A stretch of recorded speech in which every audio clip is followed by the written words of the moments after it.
eh, Bismillahirrahmanirrahim. Assalamualaikum warahmatullahi wabarakatuh.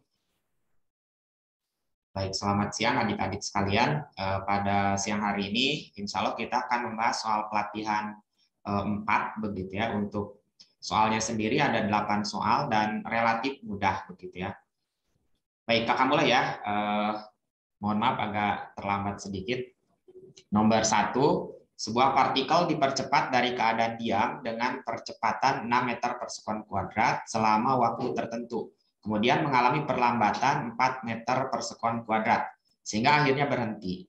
Jika waktu total yang diperlukan adalah 20 detik, kecepatan maksimum partikel tersebut adalah titik-titik. Nah, di sini kondisinya sebetulnya hanya soal tentang GLBB. Yang pertama GLBB dipercepat, yang kedua GLBB diperlambat. Tapi mungkin di sini dicampur begitu ya. Biasanya kan kalau misalnya soal standar itu hanya satu jenis misalnya gitu ya, GLBB ya GLBB saja yang dipercepat, atau yang diperlambat saja. Nah, berarti di sini yang ditanya adalah kecepatan maksimum. Pasti sebetulnya dari soal kita paham kecepatan maksimum itu pasti ada di akhir gerakan GLBB yang pertama, yaitu saat dipercepat, begitu ya. Jadi kita harus nanti menghitung berapa sih kecepatan akhir dari gerakan GLBB saat dipercepat itu. Karena setelahnya dia diperlambat sampai berhenti, tidak akan ada percepatan, tidak akan ada kecepatan maksimum lagi gitu. Nah, tapi mungkin untuk sampai ke situ kita harus mencari waktu dulu, waktu yang diperlukan untuk bergerak begitu ya saat kondisi pertama itu berapa gitu. Nah, dan ini harus ada kaitannya dengan waktu saat gerakan kedua juga, karena yang diketahui waktunya di sini adalah waktu total kedua gerakan. Jadi kalau misalnya kita tulis yang diketahuinya nanti kecepatan awal di sini P0-nya 0 yang awal pertama ya. Terus kemudian yang kedua juga 0 juga begitu ya kecepatannya itu. Terus yang selanjutnya juga sama begitu ya. Yang selanjutnya nanti dia terakhirnya dia berhenti, dan ini totalnya itu T1 tambah T2 yang 20 detik ini gitu ya. T1 tambah T2. Jadi di sini ada percepatan pertama gitu ya, A1 ini dari keadaan diam berarti V01-nya 0 nanti begitu ya. Jadi dari keadaan diam, nah ini ada kata-kata itu berarti kecepatan awalnya 0, ini ada percepatan pertama misalnya A1 begitu ya. Terus apa lagi? Yang kedua perlambatan, ini A2-nya gitu ya. Terus berhenti berarti kecepatan akhir di kondisi kedua itu 0 gitu ya. Terus apa lagi? T di sini adalah waktu total kondisi awal dan akhirnya itu 20 detik. Yang ditanya kecepatan maksimum berarti sebetulnya kecepatan akhir dari kondisi pertama. Baik, kita coba lanjut ya. Nah, di sini yang perlu yang perlu kita tinjau pertama, misalnya gerak benda ketika dipercepat selama T1 lah misalnya begitu ya. Kondisi awal karena kita belum tahu waktunya berapa sih gitu. Nah, itu kita misalkan waktunya T1 saja. Karena dia GLBB begitu ya, dan dia bicara dengan kecepatan dan di sini kita tidak tahu jarak, gunakanlah rumus GLBB yang memang tidak ada jaraknya, yaitu yang ini. VT sama dengan V0 ditambah A kali T begitu ya di situ. Tapi di sini mungkin kakak tambahin sesuatu gitu ya, jadi PT1 gitu. Itu sebenarnya tidak ditambahin itu juga tidak apa-apa asalkan kita paham. Jadi PT1 itu maksudnya kecepatan akhir kondisi 1 begitu ya, sama dengan V0-nya itu kalau mau ditambahin juga V01 boleh begitu ya. Ditambah di situ A1 dikali T1 gitu. Nah, ini kalau misalnya kita masukkan yang diketahui gitu ya di sini. P0-nya tadi 0 karena dia dari keadaan diam, terus percepatan satunya adalah 6 meter per sekon kuadrat, berarti 6, T1 belum kita ketahui, begitu ya. Nah, sebetulnya yang harus kita cari adalah ini, VT1 itu, begitu. Atau kalau misalnya lebih sederhana lagi, kita tidak usah tulis nolnya, jadi VT1 itu ini persamaannya, 6 T1. Berarti kalau saya tahu atau kalau kita tahu kecepatan waktu T1 ini berapa, pasti kita bisa menghitung ini, gitu ya, menghitung PT1 ini. Nah, dari mana kita bisa mengetahui waktu T1 itu? Secara matematis, secara persamaan matematis begitu ya. Kalau ada dua variabel yang nggak diketahui dan ini linear, maksudnya pangkatnya pangkat 1, variabelnya di sini T1-nya pangkat 1, T1-nya juga pangkat 1 ya. Tidak pangkat 2, tidak pangkat 3 dan seterusnya. Itu kita butuh dua persamaan begitu ya. Berarti kita butuh satu persamaan lagi, minimal seperti itu. Itu pasti bisa diselesaikan gitu. Nah, satu persamaan lagi ya dari gerakan kedua. kedua itu membantu, dan ini berkaitan, gerakan 1 dan gerakan 2 itu berkaitan. Apa kaitannya? Kaitannya itu di sini dari waktu bisa gitu ya. Waktunya di sini ada waktu total begitu ya. Itu bisa dikaitkan kan ya, T1 tambah T2 nanti sama dengan 20. Terus apa lagi? Kecepatan air, ini kecepatan air dari gerakan pertama itu pasti menjadi kecepatan awal bagi gerakan kedua gitu ya. Nah, seperti itu. Nah, jadi setelah ini kan benda diperlambat selama T2. Nah, T2 ini kalau kita pecah itu berarti 20 dikurang T1 karena tadi totalnya adalah 20 detik gitu. 20 detik itu T1 tambah T2. Berarti T2 itu kalau misalnya kita pecah jadi 20 dikurang T1. Nah, kalau kita bikin persamaannya mirip sama persis ya. Di situ karena rumus-rumus GLBB kita pernah bahas itu waktu pertemuan dulu tentang gerak di pertemuan pertama ya. Adik-adik bisa ngulang lagi nanti materinya di situ. Nah, ini VT lagi, VT V0 ini dikurang saja langsung karena dia diperlambat. Atau kalau mau tetap positif nanti saat masukin nilai A-nya itu dikasih negatif gitu ya, sama saja. Kalau misalnya mau seperti ini berarti langsung dinegatifkan, nanti A2-nya langsung masukin angkanya saja begitu ya. VT2 di sini karena dia berhenti berarti nanti 0. Nah, kondisinya 0. Ini V0-nya, V0 yang kedua itu sama dengan VT1 karena kecepatan akhir bagi gerakan pertama menjadi kecepatan awal bagi gerakan kedua. Jadi VT1 gitu ya, yang ini di VT1 atau boleh langsung 6T1 diganti begitu ya persamaannya dengan ini yang di sebelah kanannya. Nah, terus ini A2-nya di sini adalah 4 meter per sekon kuadrat, T2-nya kakak ganti di sini dengan 20 dikurang T1 biar kita butuh T1 kan tadi ya, berarti T2 harus dihilangkan gitu. Harus diganti. Nah, di sini kita pindah ruas saja begitu ya. Pindah ruas. Jadi di sini PT V dikali 4 dikali 20 dikurang T1 sama dengan VT1. Nah, VT1-nya itu kan tadi 6T1. Jadi bisa kita ganti seperti ini. Ini boleh disederhanain dulu ya. 4 sama 6 bisa kita sederhanain dulu atau langsung dikalikan ke dalam juga 4-nya boleh. Tapi mungkin agak lebih gede aja angkanya, tapi tidak terlalu gede-gede amat gitu ya. Kalau kita sederhanain dulu, misalnya ini kan kedua ini bisa dibagi 2, ini dibagi 2 gitu ya. Nah, ini jadi 4 bagi 2, 2, 6 dibagi 2, 3 gitu. Nah, ini tinggal kita kalikan sekarang gitu ya. Jadi 2 kali 20, 40, 2 kali T1 gitu ya. 2 kali min T1 min 2T1 sama dengan 3T1. Nah, barulah setelah itu kita satukan yang T1-nya. Dapatlah T1-nya yang kita butuhkan itu gitu ya. Jadi T1 ini kalau pindah ruas ya, 2T1 boleh pindah ruas ke sebelah kanan, boleh dikumpulkannya mau di sebelah kanan atau di sebelah kiri silahkan ya, bebas. Itu kalau pindah ruas berarti nanti 4T1 sama dengan 40 sehingga T1-nya itu adalah 5 ya, maaf. 5T1 sama dengan 40 sehingga nanti 40 T1-nya itu sama dengan 40 dibagi 5 yaitu 8 gitu. Nah, ini sudah jadi ya. Sehingga besarnya kecepatan maksimum ya masukkan lagi ke sini tadi ya. Karena kita butuh PT1 inilah kecepatan maksimumnya 6T1. T1-nya sudah dapat kita 8 gitu. Jadi PT1 sama dengan 6T1 berarti sama dengan di situ PT1 sama dengan 6 kali 8 atau 48 meter per sekon. Ini untuk soal nomor 1. Kalau ada yang ditanyakan dulu boleh. Kalau aman, kakak lanjut ya. Ini jawabannya berarti yang C ya. Kalau tidak ada, kakak lanjut ke yang nomor 2.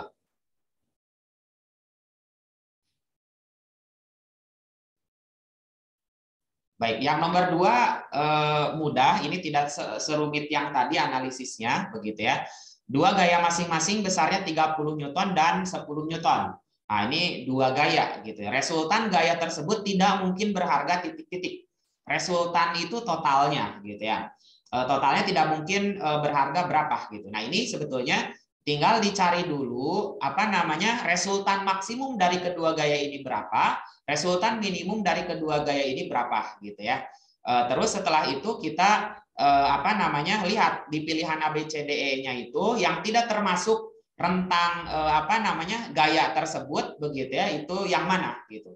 Jadi di sini kalau kita hitung resultan gaya minimum, itu resultan gaya minimumnya itu boleh resultan simbolnya boleh R, boleh ya, R dari kata resultan, atau sigma boleh ya, sigma F, sigma itu ya total maksudnya gitu ya, total gaya minimum itu boleh di sini yang paling besar kurangi yang paling kecil aja langsung. Jadi yang paling minimum itu saat mereka mereka ini ya bertolak belakang. Jadi bertolak belakang itu apa namanya itu paling minimum atau sudutnya itu sudut antara keduanya itu adalah 180 derajat. Misalnya yang ke sini 30 Newton begitu ya.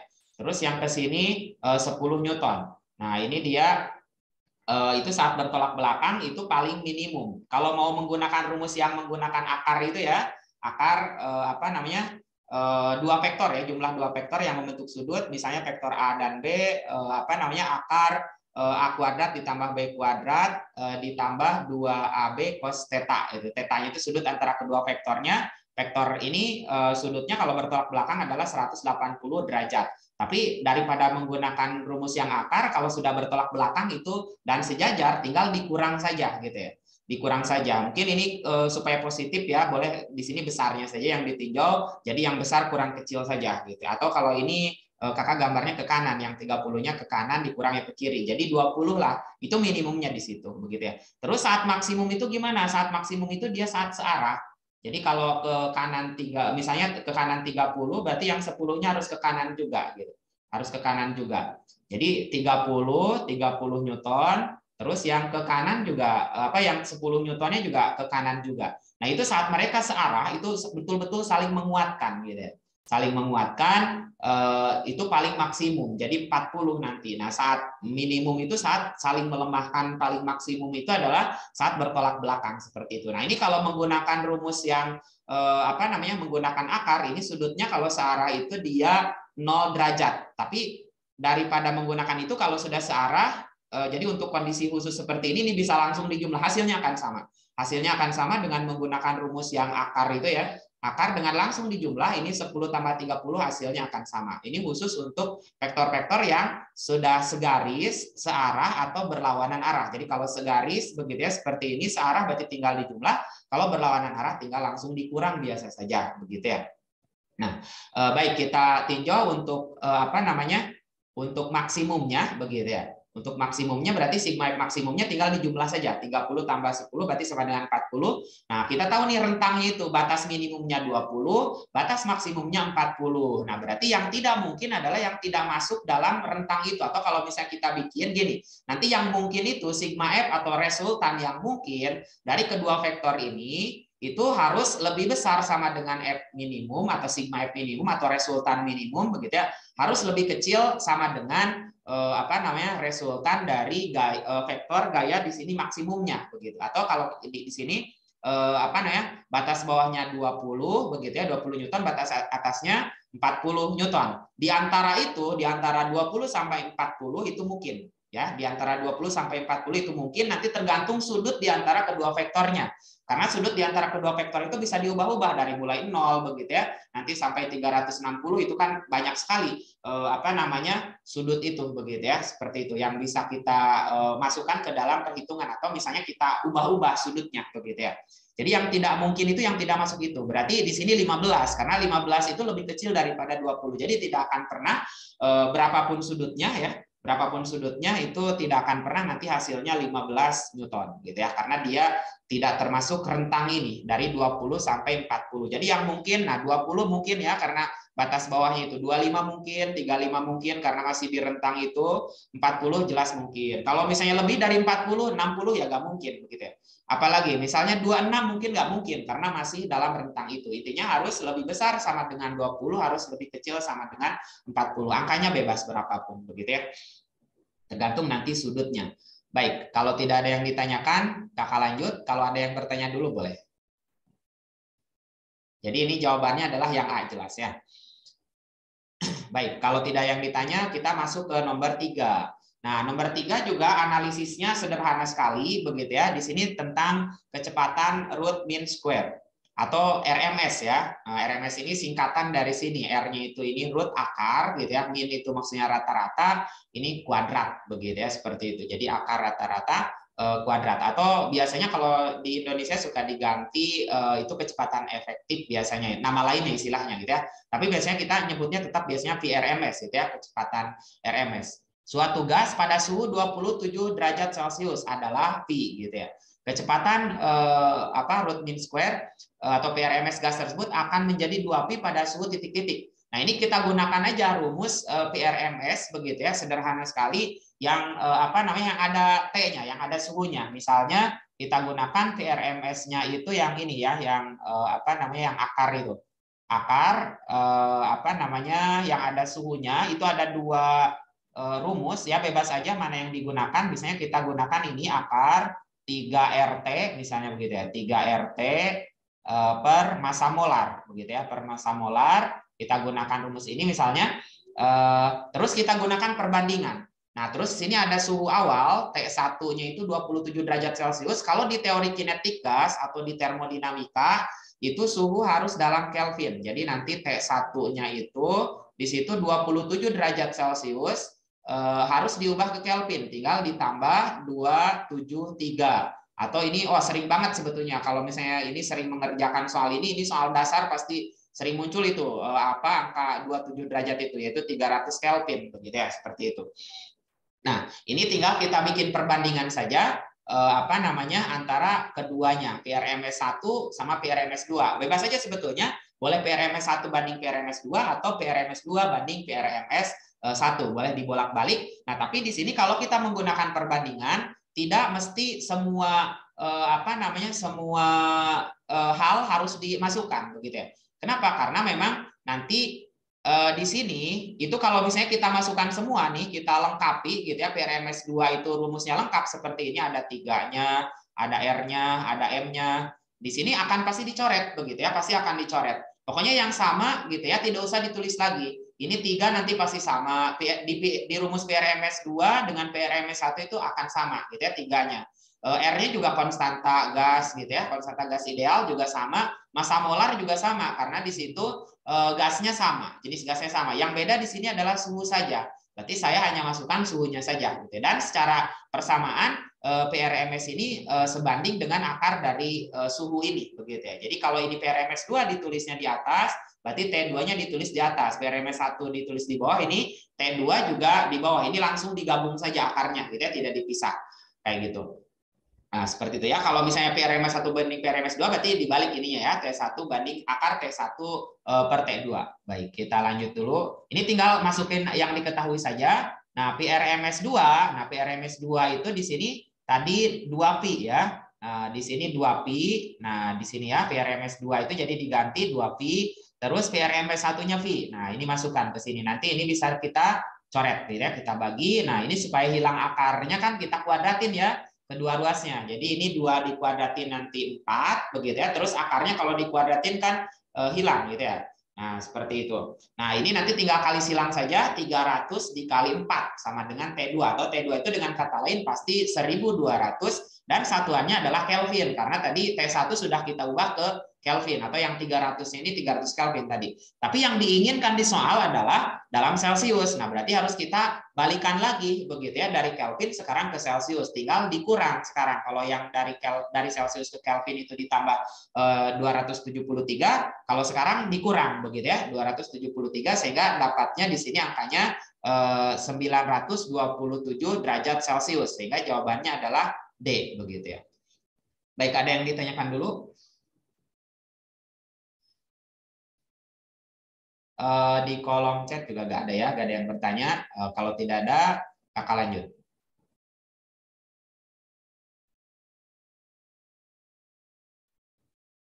Yang nomor 4, di sini Ahmad membuat termometer di rumahnya dengan skala suhu saat air membeku minus 30 derajat A gitu ya. Karena ini termometernya termometer Ahmad gitu ya. Dan saat air mendidih 220 derajat Ahmad. Termometer Ahmad dan termometer Celcius akan menunjukkan angka yang sama pada suhu titik-titik gitu. Nah, di sini kalau masalah termometer itu kita harus tahu namanya titik tetap atas dan titik tetap bawah begitu.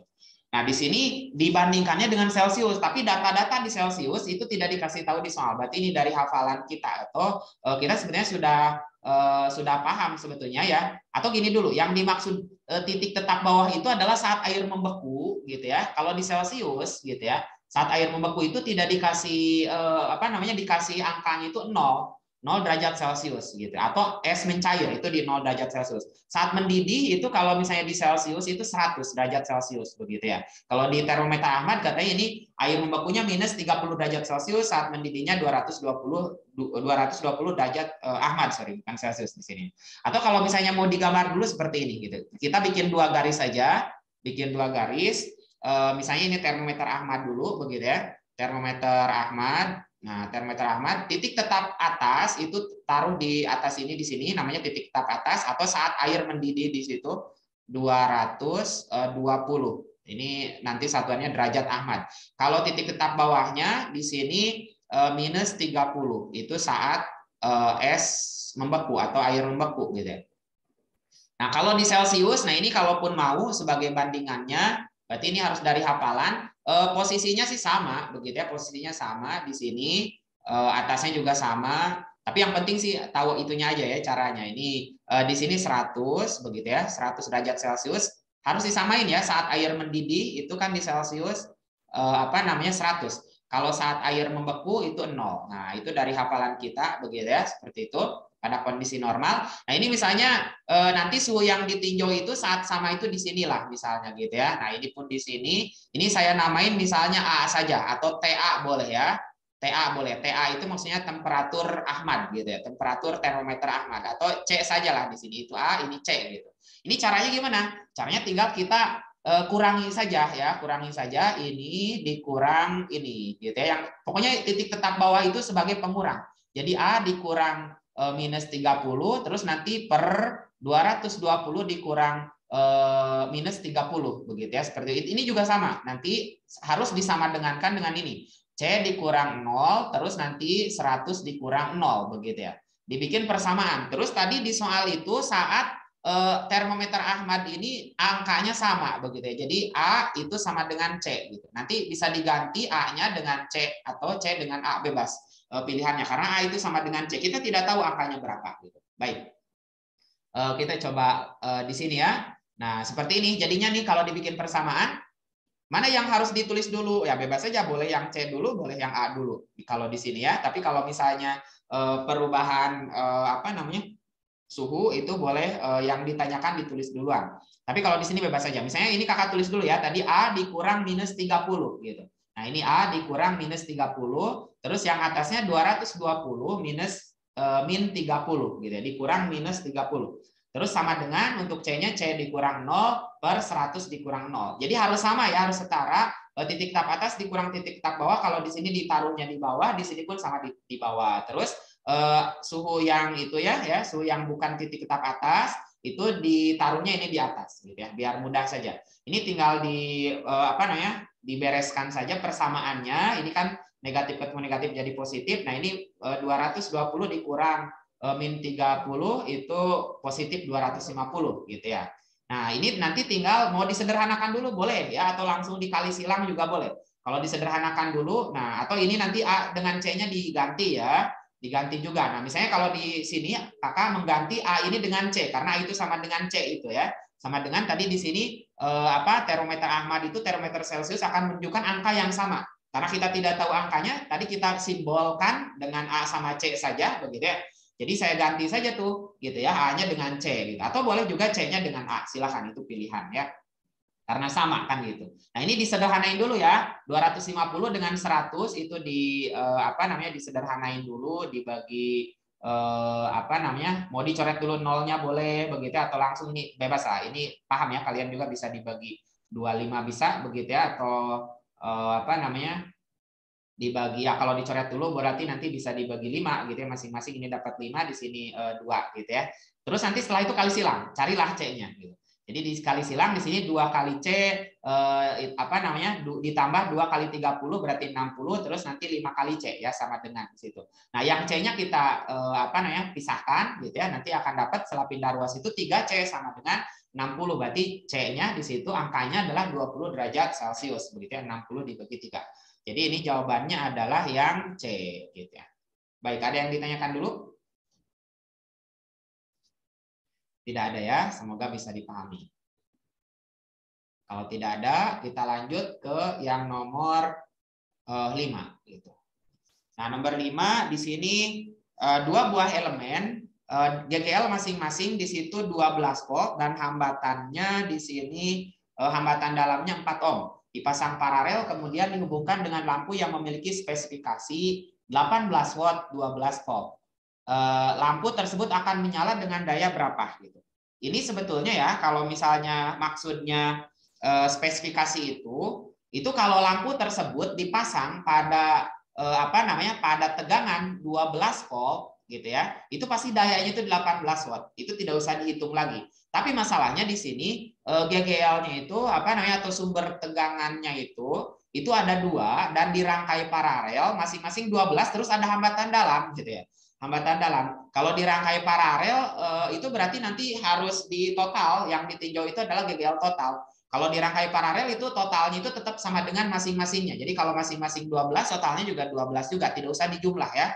Tidak usah dijumlah. Tapi masalahnya di sini ada hambatan dalam. Kalau ada hambatan dalam nanti tegangan ujung-ujung baterai itu jadi istilahnya tegangan jepit disebutnya. Itu tidak akan 12, pasti kurang dari 12 gitu ya. Tapi kalau misalnya tidak ada hambatan dalam pasti itu 12 begitu ya. Jadi dayanya pasti 18 watt kalau kayak gitu. Itu enak banget begitu ya seperti itu. Tapi di sini masalahnya itu dikasih hambatan dalam pasti tidak 12 ujung-ujungnya. Atau kalau misalnya kita gambar dulu ya bikin rangkaiannya sederhana gitu ya. Di sini ada kalau kita bikin berarti ada dua GGL begitu ya yang dirangkai secara paralel. Nah, misalnya karena tidak ada gambar di soal berarti bebas kita bikin gambarnya misalnya seperti ini karena ada dua begitu ya. Ini sumbu kutub positifnya terus ini kutub negatif dari baterai itu terus dihubungkanlah dengan lampu ya. Lampu simbolnya boleh pakai buletan seperti ini terus ada silang di tengahnya itu simbol lampu atau pakai simbol hambatan juga boleh. Nah, ini di sini masing-masingnya adalah 12 volt begitu ya. Terus R kecilnya itu adalah 4 ohm. Nah, di sini dia 4 ohm begitu ya. Ini juga sama 12 volt terus itu R kecilnya itu atau hambatan dalamnya 4 volt juga gitu ya. 4 ohm. Di situ 4 ohm. Hambatan dalamnya di sini 4 ohm. Gitu ya. Terus kemudian nanti di sini yang ditinjau adalah Yang ditinjau itu nanti tegangan ujung-ujung ini gitu ya atau tegangan jepitnya gitu. Nah, di sini kita belum tahu nih hambatan lampu ini berapa. Ini baru spesifikasinya. Ini namanya daya spesifikasi begitu ya. Ini tegangan spesifikasi gitu. Nah, jadi ini tuh kalau misalnya kita simbolkan misalnya daya spesifikasi itu PS, tegangan spesifikasi itu PS misalnya begitu ya. Nah, seperti itu. Nah, yang ditanya itu kalau misalnya kita hubungkan ke sini, berapa sih daya lampu ini gitu ya? Pasti tidak akan 18, pasti kurang dari 18 gitu ya. Jadi cuma masalahnya di sini yang kurang dari 18 banyak sekali gitu ya. Banyak sekali. Nah, yang ada 18 hanya satu saja di situ. Nah, untuk mencarinya ini tidak ini jadinya. Jadi harus kita cari dulu yang namanya tegangan jepit, terus harus kita cari juga arusnya gitu ya. Arusnya yang mengalir di sini gitu ya. Tapi masalahnya untuk mencari arus itu ya, mencari arus itu kita harus mencari hambatan totalnya juga di sini. Kita butuh hambatan total. Jadi arus itu kan tegangan dibagi hambatan. Nah, hambatan lampu harus kita ketahui hambatan total ini tinggal di dijumlahkan begitu ya. Tinggal dijumlahkan secara paralel. Nah, gitu ya. Baik, kita cek aja dulu. Yang pertama cari dulu lah hambatan lampu ya. Hambatan lampu itu gunakan dari rumus daya. Nah, kalau di sini kakak langsung tulis gitu ya. Nah, ada rumus daya itu yang kenapa? Karena di sini kita tahu daya sama tegangan untuk spesifikasi lampu untuk kondisi normalnya. Jadi rumus daya itu ini V kuadrat begitu ya. Tegangan dikuadratkan dibagi R gitu ya, dibagi R. Berarti R itu di sini V kuadrat dibagi P gitu ya. Atau di sini PS ya. PS itu maksudnya P spesifikasi ini. 12 tadi ya. PS di sini dayanya gitu ya, daya spesifikasi. Berarti kita hitung dulu daya lampunya gitu ya, hambatan lampunya. Ini 12 kuadrat atau 12 kali 12 boleh, kalau dipecah boleh atau dikalikan langsung juga boleh. Tapi kalau dipecah hanya lebih nyaman ngitungnya begitu ya. Dibagi saja ini gitu ya. Masing-masingnya misalnya dibagi berapa? Dibagi 3 berarti ini 4 begitu ya. Dibagi 3 ini 6, nanti 12 dengan 6 kita coret lagi jadi 2 kali 4 8 misalnya gitu ya. Nah, gitu ya, ini gampang angkanya. Terus apalagi? Sekarang setelah mencari intinya kita harus mencari nanti tegangan jepit, karena untuk menghitung daya lampu itu kita harus membuat perbandingan ya. Intinya gini, rumus akhirnya itu kayak gini nanti. Rumus akhirnya itu gunakanlah rumus ini, perbandingan antara daya yang diketahui dengan daya daya spesifikasi gitu ya, PS. Nah, karena rumus daya itu V kuadrat per R begitu ya, R-nya itu akan sama ya, R lampu itu tidak berubah begitu ya. Berarti nanti menggunakan rumus ini dayanya, tapi karena R-nya sama berarti hanya V-nya saja. Jadi V per P spesifikasi begitu ya, karena di sini PS-nya di bawah begitu ya, R-nya tidak saya tulis ya. Terus P-nya ini apa nih? V yang di atas. Yang di atas itu tegangan jepit gitu ya, dikuadratkan. Nanti P itu akan sama dengan si PS-nya naik ke sini, atau langsung ini tidak usah ditulis di situ si PS-nya. Jadi rumus akhir yang akan kita gunakan ini sebetulnya. P sama dengan V per PS dikali PS gitu ya. PS itu daya sekunder sudah ada gitu ya. Daya spesifikasi maaf. PS-nya 18, PS-nya 12. Nah, yang harus kita cari adalah ini. Tegangan ini ya, tegangan jepit di situ. Tegangan jepit di rangkaian. Itu yang harus kita cari. Nah, sehingga kita butuh arus dulu begitu ya, tegangan itu. Untuk mencari tegangan kita butuh arus. Ya udah, kita coba lihat alur selanjutnya ya. Nah, cari kuat arus dalam rangkaian. Kuat arusnya adalah kuat arus total itu epsilon atau GGL paralel. Kalau paralel itu totalnya itu tetap 12 mau ada 1000 mau ada 100 gitu, atau minimalnya 2 itu sama di sini 12 tetap 12. Terus R-nya itu R lampu yang sudah kita hitung tadi. R kecil ini diparalelkan. R kecil ini kan ada 2 ya, paralel. Kalau paralel terus hambatannya sama besar, tinggal dibagi jumlah bilangannya. Di sini karena ada 2 berarti dibagi 2. Ini kan 4 ohm, 4 ohm, ada 2 gitu, tinggal dibagi 2 saja. Atau kalau kita ganti sama angka, epsilon paralelnya atau GGL paralelnya itu adalah 12, R-nya di sini R lampu maksudnya gitu ya. Hambatan lampu yaitu 8 ditambah R kecil paralelnya adalah ini 4 dibagi 2 karena ada 2 buah. Kalau ada 3 buah berarti dibagi 3 gitu ya. Ini 4 dibagi 2 kan gampang, 2. Nanti 8 ditambah 2 10 gitu ya. Jadi di situ 12 per 10, atau boleh juga dalam pecahan seperti ini disederhanakan 6 per 5 gitu ya, atau 1,2 juga boleh ya. Nah, baru sekarang kita bisa nyari tegangan jepit ya, tegangan jepit di rangkaian. Itu V sama dengan I kali R. Sebenarnya ada 2 rumus tegangan jepit itu. Biasanya yang dipakai itu yang dasar bisa I kali R, R-nya itu R luar saja, atau boleh juga GGL total dikurang I kali R ini ya, R kecil totalnya juga gitu. Nah, kita gunakan ini saja begitu ya. I kali R. Nah, I-nya itu 6 per 5, R-nya 8 begitu ya. Ini 48 per 5 gitu. Nah, sehingga nanti kita bisa hitunglah rumus dayanya gitu. Dayanya itu berarti dari hasil perbandingan ya, sebetulnya dari hasil ini kalau kita bandingkan karena R-nya sama, berarti perbandingan dayanya itu sebanding dengan nanti potensialnya atau tegangan dikuadratkan gitu ya. Tegangan dikuadratkan. Jadi di sini P sama dengan P per VS kuadrat begitu ya, dikali PS-nya daya sekunder. Nah, tinggal dimasukkan saja begitu ya. Di situ ada 48 per 5 dibagi 12, 48 kan bisa dibagi 12 begitu ya, yaitu 4 per 5 begitu ya, 4 per 5 kuadrat. Nah, ini boleh 16 per 25 boleh, tapi karena lebih nyaman kayaknya ini kalau kita bikin desimal saja ya. Bikin desimal, jadi 4 per 5 itu 0,8, kalau dikuadratkan 0,4 kali 18. Nah, sudah kelihatan kalau dilihat dari ujungnya, kalau kali kan biasanya gitu ya, biar cepatnya itu 8 kali 4 itu nanti 32, yang 22 ya ujungnya gitu ya. Ini kan ya kalau nggak B ya C kan gitu ya, tinggal agak diteruskan aja sebentar sedikit lagi gitu ya. Ini dapatnya kalau misalnya kita bereskan itu 11,52 ya. Jadi jawabannya adalah yang B gitu. Baik, itu untuk, atau ada yang bertanya dulu, silakan. Kalau tidak ada, lanjut ke lihat lagi nomor 6. Gimana? yang tadi. Sebelum halaman yang tadi aja. Lihat Oh, ada yang tadi, sebentar ya.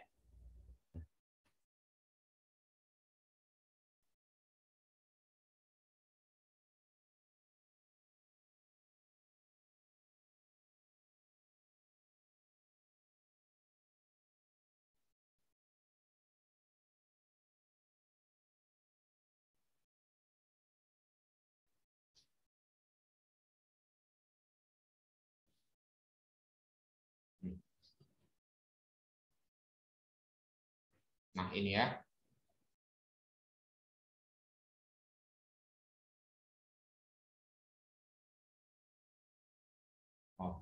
Bentar, agak nge-freeze.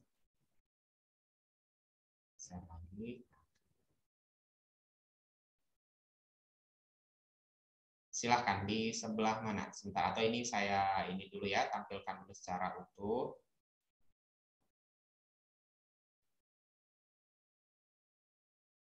Nah, silahkan di sebelah mana yang ditanya? Enggak, Mas, ini saya pengen lihat lagi aja. Udah selesai kok. Udah. Oh ya. Lihat dong. Siap. Dari Haidar ya, ada Haidar.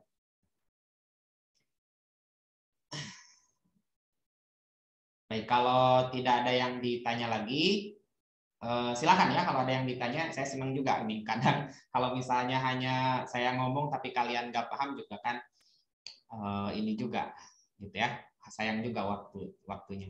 Baik, kalau tidak ada yang ditanyakan lagi, kakak lanjut ke yang nomor 6. Nah, sebentar lagi ya, sebentar lagi di sini. Nah, nomor 6 ini gampang banget ya, tidak usah terlalu sulit. Saya senang sebetulnya dengan soal-soal yang apa namanya kayak fisika ini ya, fisika kuantum gitu ya, relativitas gitu ya. Biasanya itu relatif soal mudah gitu ya, tapi walaupun memang yang biasanya muncul itu soalnya mudah begitu ya, tidak menutup kemungkinan sih kita harus mencari juga yang soal yang apa namanya yang levelnya agak lebih naik dikit gitu ya, seperti lebih tinggi dikit kayak gitu ya.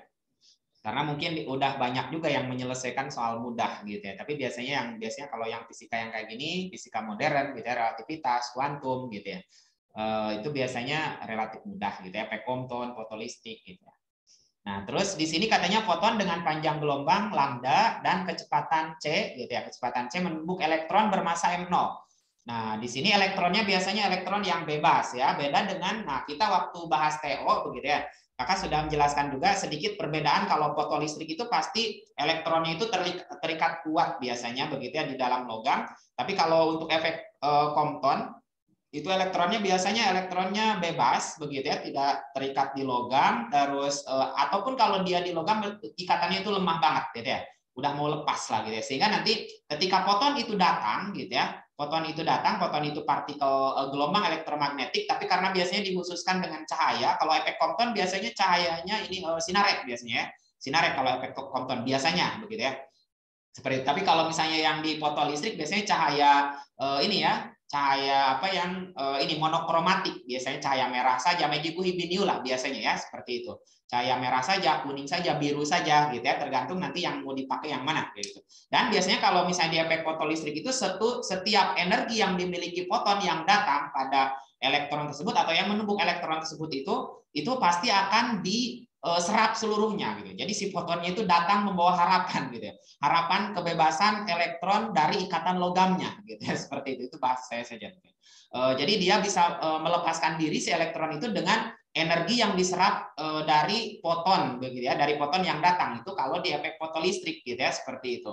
Tapi kalau di Compton ini enggak, si elektronnya itu dia bebas begitu ya. Bahkan tadi kalaupun yang saya baca, yang saya ketahui begitu ya, itu dia kalaupun dia tidak bebas ya terikatnya lemah banget lah gitu ya, kira-kira hampir bebas gitu ya di dalam atomnya itu. Nanti ketika ditumpuk oleh foton, itu energi foton tidak semuanya diberikan ke elektron begitu ya. Diberikan sebagian sehingga nanti terpental si elektronnya itu, foton yang sisanya pun yang masih memiliki energi yang belum diberikan itu terhambur juga, sehingga di situ foton itu bersifat sebagai materi di situ, sebagai partikel.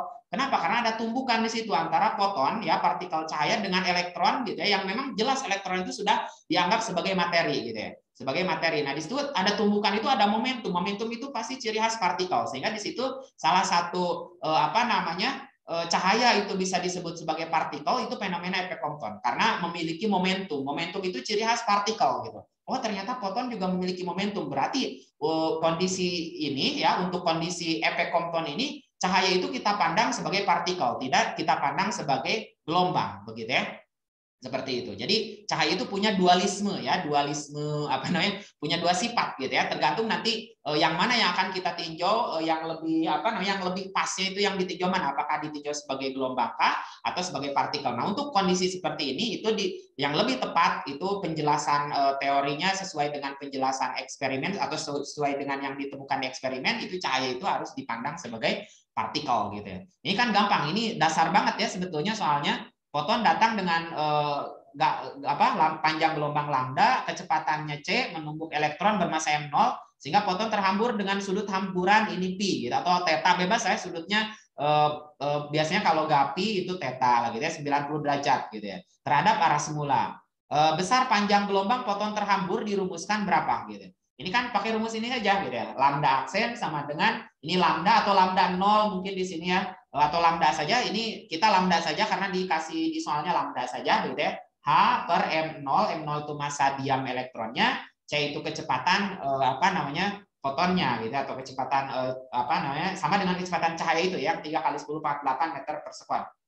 Nah, ini 1 dikurang cos pi gitu. Nah, cos 90 kan nanti 0 gitu ya. Cos 90 0 berarti 1 kurang 0 ya 1. Ya udah berarti kan itu saja. Jadi lambda aksennya itu nanti lambda awal ditambah H per M0 H per M0 kali C gitu ya. Nah, seperti berarti ini jawabannya jelas yang E gitu ya. Baik. Ada yang ditanya dulu? Masih ada waktu ya, sekitar 5 menit lagi. Kalau tidak ada, kita masih punya 2 soal lagi. Nah, 2 soal lagi, insya Allah beres ya. Baik, nomor 7. Transformator. Ini juga materi kelas 12 nih ya. Kalau di SMA 73 mungkin ini semester 1 juga ya. Iya, ya biasanya ini semester 1 sudah beres biasanya.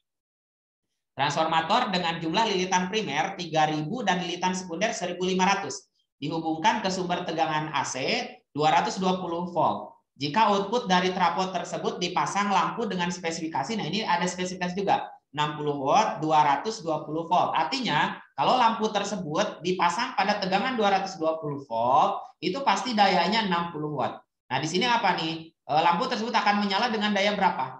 Nah, ini yang dipasangkan ke lampu itu pasti daya sekunder. Sedangkan di sini yang diketahui di soal itu baru jumlah lilitan ini primer, jumlah lilitan primer atau NP begitu ya. Ini jumlah lilitan sekunder atau NS. Terus ini baru tegangan sumber. Tegangan sumber itu menjadi tegangan primer gitu ya. Jadi kan itu yang atau inputnya. Input itu dari generator ya. Karena kan transformator itu alat untuk menaik turunkan tegangan. Tegangan siapa ya? Tegangan dari generator atau dari sumber tegangan itu bisa nanti dinaikkan itu nanti di sekundernya. Di sekundernya bisa lebih tinggi atau lebih rendah begitu ya daripada primernya. Ini yang dihubungkan ke alat listrik itu pasti tegangan sekunder bukan primer begitu ya. Yang sudah diubah itu, yang sudah dinaikkan atau yang sudah diturunkan. Nah, kalau misalnya nanti tegangan sekundernya itu adalah 220 volt, berarti cocok nih dengan spesifikasi. Berarti lampu tersebut akan nyala normal. Nah, gitu ya. Pasti 60 watt. Tapi kalau misalnya tidak ya, tegangan sekundernya bukan 220 volt, pasti jelas di sini bukan ya, karena di sini kan inputnya aja 220. Sedangkan trapo itu untuk menaik turunkan tegangan, kalau dinaikkan berarti harus lebih besar daripada 220, kalau turun berarti harus kurang begitu ya, seperti itu. Tapi kalau misalnya dilihat dari jumlah lilitannya, gini ya, secara teknisnya trapo itu atau transformator itu kan alat untuk menaik turunkan tegangan. Gimana cara menaik turunkan tegangan itu? Itu dengan merekayasa jumlah lilitan begitu ya. Karena tegangan itu berbanding lurus dengan jumlah lilitan. Jadi kalau kita mau tegangan primernya itu atau tegangan sekundernya itu lebih tinggi daripada tegangan primernya atau keluarannya itu lebih tinggi daripada masukannya, itu lilitannya itu harus lebih banyak si sekunder itu ya. Lilitan sekunder harus lebih banyak daripada lilitan primer. Begitu juga sebaliknya. Kalau mau diturunkan tegangan sekunder itu harus lebih kecil daripada tegangan primer, itu pasti lilitan sekundernya harus lebih sedikit ya daripada lilitan primer. Jadi kalau kita lihat lilitan primer 3000, lilitan sekunder ini setengahnya ya. 1500 kayak gitu. Ini pasti turun nanti ya. Tegangan sekunder pasti lebih kecil daripada 220 volt sehingga nanti nyala lampu itu pasti tidak akan 60. Pasti kurang dari 60 gitu. Pasti kurang dari 60. Ini yang akan kurang dari 60 kan hanya 30 atau 15. Berarti yang lain ini gak usah dilihat lagi gitu ya. Nah, pertama untuk membuktikannya ya kita cek saja nih sekarang kan gampang ya. Rumusnya menggunakan perbandingan saja gitu ya, besar tegangan sekunder.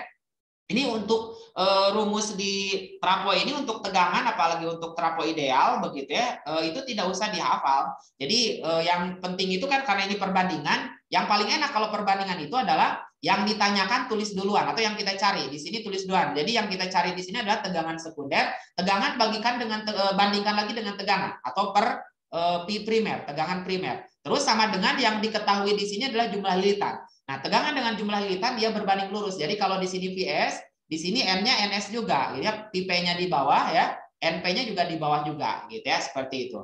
Nah, udah tinggal masukin aja angkanya. Atau kalau dibikin dulu rumusnya, PS itu ini PP-nya kali silang ke situ, gitu ya.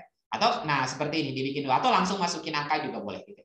Ini sekarang nih 1.500 per 3.000 kali 220 kan gampang, gitu ya. Hasilnya ini kan kalau dibagi kan lebih sederhanakan jadi setengah ya, kali 220 jadi 110 volt. Itulah tegangan sekundernya. Nah, dayanya gimana? Dayanya apakah setengahnya? Oh, enggak. Mudahnya sebetulnya dayanya pasti seperempatnya. Kenapa seperempatnya? Karena tadi di rumus daya itu ya, rumus daya itu seperti ini nih.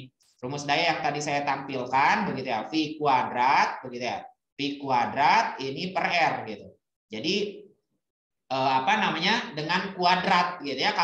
Jadi kalau misalnya daya itu sebanding dengan kuadrat ini, kuadrat tegangan begitu. Atau nanti kalau dibikin perbandingan itu apa namanya si perbandingan tegangan itu pasti dikuadratkan gitu ya. Jadi kan ini kan kalau kita lihat ya, kalau kita bandingkan ya di sini 110 dengan ini spesifikasi 220 itu kan setengahnya ya, ini itu setengah dari 220. Nah, itu dayanya itu pasti seperempat gitu ya. Jadi setengah dikuadratkan gitu ya. Seperti itu kalau mau cepatnya seperti itu. Atau kalau misalnya mau lebih detail lagi ya ditulis saja perbandingannya gitu ya. Nah, perbandingannya mirip seperti yang tadi ya. Mirip banget seperti yang tadi, cuma di sini kakak tulis panjang P per P spesifikasi. Kalau tadi PS saja gitu ya. PS saja. Karena takutnya ketukar dengan ini PS di sini masih sekunder gitu ya. Karena biasanya rumusnya simbolnya sama ya, PS P sekunder atau P spesifikasi. Nah, supaya membedakan di sini kakak tulis lengkap ya, P spesifikasi. Jadi P per P spesifikasi, terus P-nya ini P sekunder di sini gitu ya, P yang yang disambungkan ke lampu, yaitu yang 110 dibagi spesifikasi lampu tadi 220 begitu ya. Nah, dikuadratkan itu kan perbandingannya setengah kan gitu ya, 110 dengan 220. Nah, setengah ini dikuadratkan kali 60. Jadi seperempat kali 60 yaitu 15. Baik, ada yang ditanyakan dulu? Jadi ini kalau misalnya lengkapnya begitu ya, ini kan seperti ini. Karena di sini di lampu itu nanti kalau misalnya di lengkapi gitu ya, jadi P kuadrat per R gitu ya, per R. Terus nanti P spesifikasinya di bawah misalnya begitu ya. Spesifikasi. Nah, terus ini langsung dikali saja begitu ya. Dikali saja dikali tapi dibalik karena P itu kan P kuadrat per R gitu ya. Jadi awalnya kan dibagi gitu ya, dibagi. Berarti ini tinggal kita kali saja tapi dibalik biar langsung. Ini R, terus ini P spesifikasi kuadrat gitu ya. P spesifikasi atau SP lah ya untuk membedakan dengan sekunder itu. Spesifikasi, nah ini kuadrat itu. Nah, karena R-nya kan dicoret begitu ya. Nah, ini R-nya dicoret. Begitu juga yang tadi gitu ya. Tadi kan saya tidak menjelaskan secara rincinya gitu. Terus ini digabung begitu ya. Jadi P kuadrat per P spesifikasi kuadrat karena sama-sama kuadrat jadi dikeluarkan saja seperti ini begitu ya. Kuadratnya, terus nanti yang dayanya ini kali silang ke sebelah sini gitu ya. Ke sebelah kanan ini sehingga dapatlah rumus yang ini. Itu dari situ sebetulnya gitu ya kalau dirincikan. Tapi tadi supaya lebih memudahkan pokoknya yang sama itu tidak usah ditulis lagi kalau perbandingan begitu ya. Di sini R-nya sama. R ini adalah hambatan lampu itu tidak akan pernah berubah gitu ya. Tidak akan pernah berubah berapapun tegangan yang dihubungkan pada lampu tersebut gitu ya. Baik, kalau tidak ada yang ditanyakan kita lanjut nomor terakhir sebelum kita tutup, nomor 8 ya. Nomor 8, nah ini mudah ya. Kalori yang diperlukan untuk mengubah 5 kg es bersuhu minus 4 derajat Celcius menjadi air bersuhu 0 derajat Celcius ada titik-titik. CS di situ sebenarnya kalori jenis es 0,5 kalori per gram.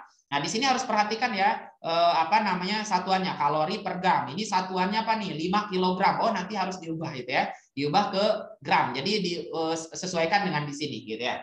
Terus LS itu kalori lebur es 80 kalori per gram. C air itu kalori jenis air 1 kalori per gram derajat Celcius. Ini nanti berapa kilokalori totalnya. Nah, gini. Kalau misalnya suatu benda atau es di sini gitu ya, atau benda apapun, saat menerima kalori itu ada dua kemungkinan. Pertama, benda tersebut suhunya naik gitu ya. Suhu naik berubah, dan kalau suhu naik itu atau suhu berubah itu wujud pasti tetap. Tapi kemungkinan kedua, benda tersebut berubah wujud. Nah, tapi saat berubah wujud itu suhunya tetap gitu ya. Tidak pernah terjadi bersamaan. Walaupun mungkin dalam kehidupan sehari-hari kita agak sulit mengamatinya mungkin gitu ya. Apa namanya kalau terlalu cepat gitu ya kondisi perubahannya. Nah, tapi seperti itu. Jadi kondisinya itu benda itu kalau dia berubah suhu wujudnya tetap. Tapi kalau berubah wujud suhunya tetap gitu. Gitu ya. Nah, di sini berarti dan ini untuk es atau air begitu ya di sini. Ini karena kondisi normal keadaannya itu es itu tidak akan pernah mencair di bawah 0 atau di atas 0. Selalu mencairnya itu di 0 derajat Celcius. Jadi dan apa namanya ketika dari min 4 ini harus naik dulu suhunya ke 0 berarti gitu ya. Jadi kalau naik suhu itu nanti tinggal apa namanya MC delta T. Jadi kalau untuk mengubah suhu itu yang MC delta T, kalau untuk mengubah wujud itu nanti M kali L di sini kalau melebur ya, atau kalau kita bikin grafik misalnya begitu ya, bikin grafik. Nah, ini misalnya dari min 4 begitu ya, min 4 derajat Celcius di sini 0. Nah, ini nanti miring grafiknya itu, bentuk grafiknya miring, jadi naik dulu suhunya ke 0. Nah, ini kalau miring seperti ini namanya Q1 misalnya, atau untuk mengubah wujud, mengubah suhu maaf, itu MC delta T gitu. Jadi M ya, masanya massa S, C-nya nanti CS karena jenisnya masih S, dikali delta T. Delta T itu adalah perubahan suhunya itu gitu ya. Ini dari min 4 ke 0, nanti delta T-nya 0 dikurang min 4. Terus nanti dia berubah wujud itu suhunya tetap gitu. Berubah wujud dia suhunya tetap atau di sini mencair. Nah, di sini nanti ke sini ini berarti Q2. Nah, ini Q2 itu misalnya kita namain aja ini Q2 gitu ya. Q2 itu nanti M dikali L saja, bukan MC delta T gitu ya. Ini untuk berubah wujud. Jadi kalau misalnya dikasih atau ditanya di sini itu apa nih wujudnya? Di sini masih S minus 4, ujung sini itu S suhunya 0. Kalau sudah 0 dia nanti berubah wujud. Jadi di sini berupa S, di sini S. Nah, kalau di sebelah sini kalau melubur semua nih ya. Kalau di sini itu melubur semua, nah berarti ujungnya itu di sini sudah jadi air gitu.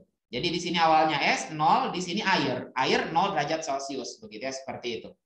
Jadi kalau misalnya dihitung seperti itu, kalori yang diperlukan untuk mengubah S dari suhu minus 4 derajat Celcius sampai 0 derajat Celcius berarti MC delta T Q1 misalnya namanya gitu ya, MS dikali CS dikali delta T. Nah, ini berarti MS-nya 5 kg diubah ke gram ya. Jadi 5.000 dikali CS itu 0,5, delta T-nya 0 dikurang min 4, atau kalau kita sudah paham ya langsung aja 4 gitu ya, karena pasti minus ketemu negatif kan, ini minus ketemu minus pasti positif gitu ya, dan ini 0 di situ pasti 4 gitu ya. Jadi di sini 5.000 kali 0,5 kali 4. Nah, ini hasilnya adalah 10.000 kalori gitu, atau 10 kilokalori diubah ke kilokalori karena di sini kilokalori gitu, bukan kalori.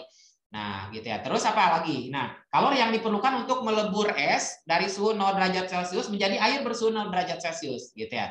Jadi suhunya tetap gitu. Berarti di situ Q2 MS dikali LS. Nah, ini 5.000 tadi massa S-nya, LS-nya 8.000 gitu ya dari sini, dari soalnya.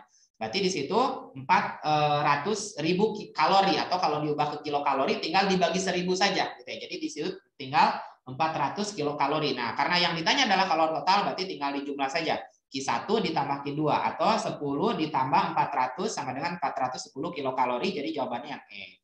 Baik, ada yang ditanyakan dulu?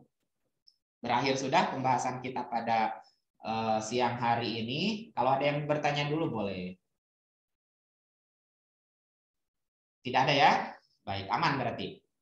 Kalau tidak ada yang ditanyakan, kakak cukupkan sekian. Mohon maaf kalau ada kekurangan. Terima kasih atas perhatiannya ya. Tetap jaga semangat belajarnya, jaga kesehatannya juga.